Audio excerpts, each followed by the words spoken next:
Art. If someone were to ask me why I am so obsessed with stories and tales and reading, I guess the easy answer would be because... Hey guys, how's it going? It's Maan here. Writer, journalist, reader of fiction, pop culture observer, history curiositor.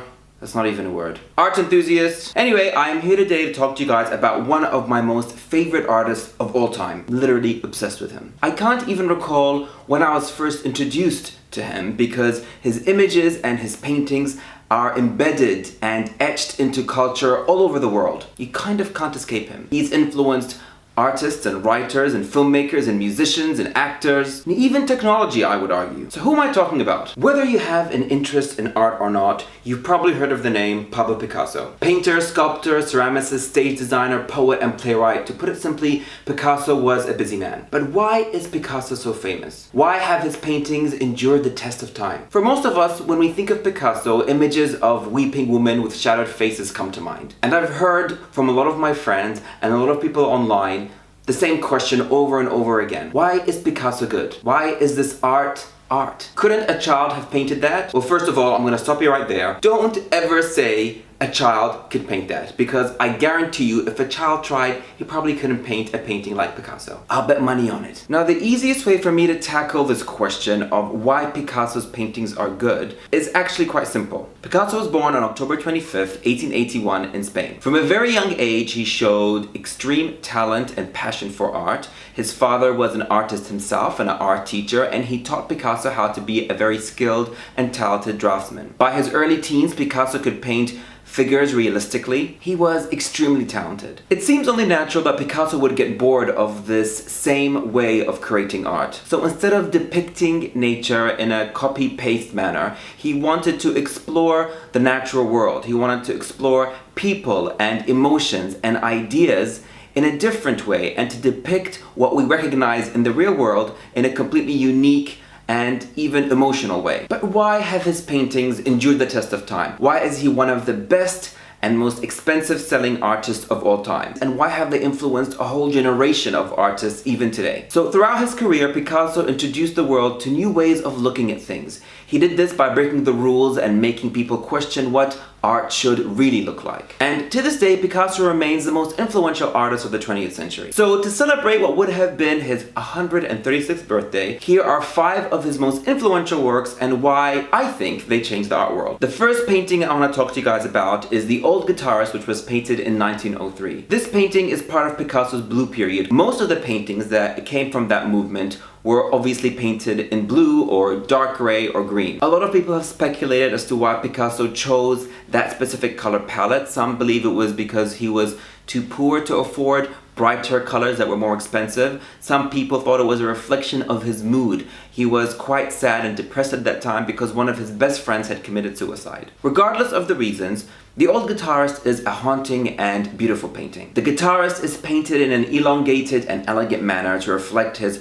hopeless emotional state and his silent sense of spirituality. It represents every artist's only hope for survival, their craft, which is shown with the central composition of the guitar in the painting. Picasso chose to paint outcasts of society during this blue period, like the guitarist, who was probably homeless, as well as prostitutes and circus entertainers, which was something that wasn't really done at that time. The next painting I'm going to talk to you guys about is Les Demoiselles d'Avignon, which was painted in 1907. This really is one of Picasso's most revolutionary works. Les Demoiselles d'Avignon, which translates to the Young Ladies of Avignon, helped develop Cubism and modern art. It was a controversial painting, and its impact has influenced artists for generations. Picasso wasn't interested in painting beautiful women in the Western sense. He was influenced by African tribal masks and Iberian sculpture, as seen in the faces of the women, which was a controversial move away from traditional European paintings and ideas. The women depicted in the paintings look aggressive.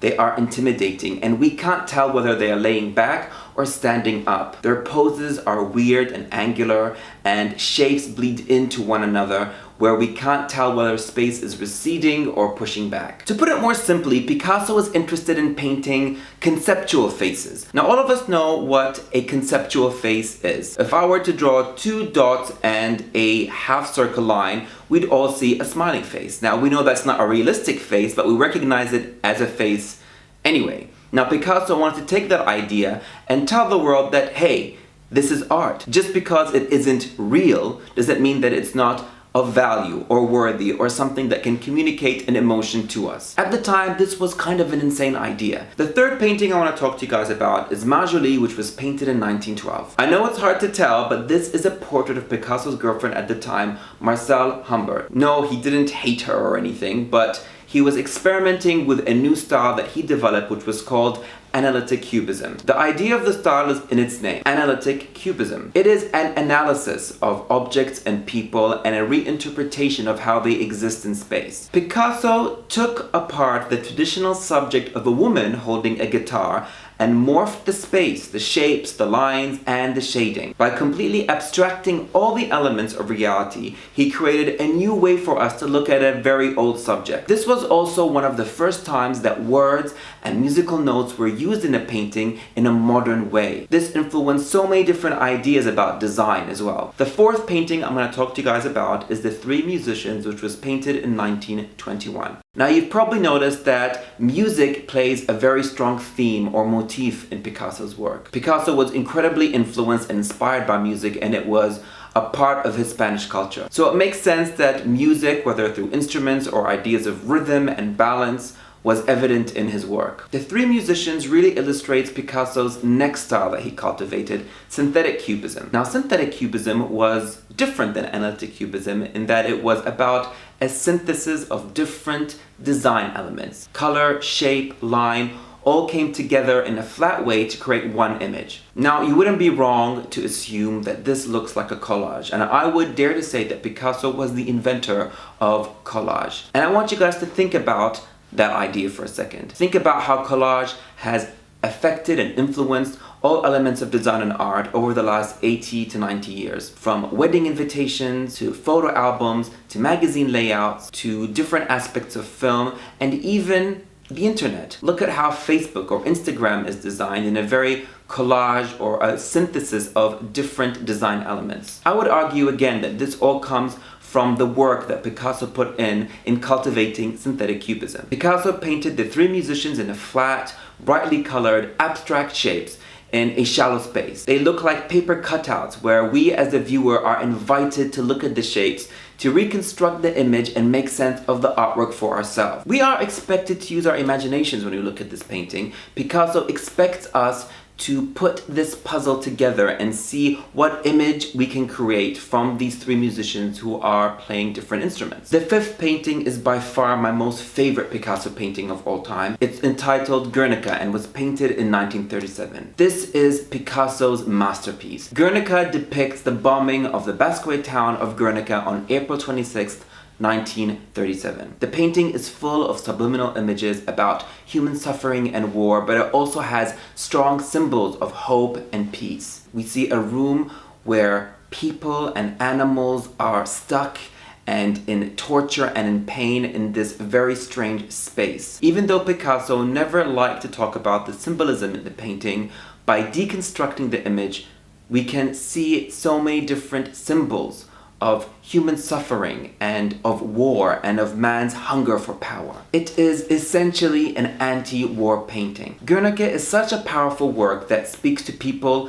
that the reproduction of the painting that hangs in the entrance of the United Nations Security Council was covered up when Colin Powell delivered a televised speech on the site at the UN, testifying in favor of America's declaration of war on Iraq. Who would ever think that a painting that he created in 1937 would still be powerful today enough that it needs to be covered? This to me conveys the real power of art. Through symbolism and through painting and on canvas on a flat surface, we can influence the whole world, and that was what Picasso was doing. What is really sad though is so many of the issues that Picasso was fighting against in Guernica, such as war, are still happening today. We shouldn't lose hope though, because if anything, Picasso's legacy teaches us that art is pretty powerful and art can change lives. From the Old Guitarist, Guernica, or even the Three Musicians, these paintings force us to look at the world around us differently. And once we see a new angle or a new perspective of our immediate environment, it forces us to look at ourselves differently and helps us to change and grow. And that's why I love Picasso. Anyway guys, that's it from me. I hope you learned something new about Picasso, or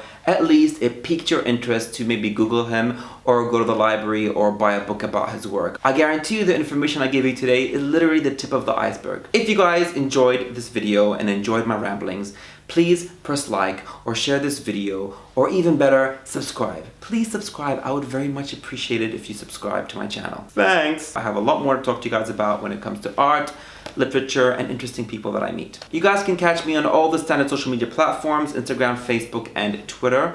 Or you can go to my website, maanofthehour.com. There's a link below this video, and you can contact me via that. Anyway, that's it from me guys. Ciao, see ya, bye. If someone were to ask me why I am so obsessed with stories and tales and reading, I guess the easy answer would be because art.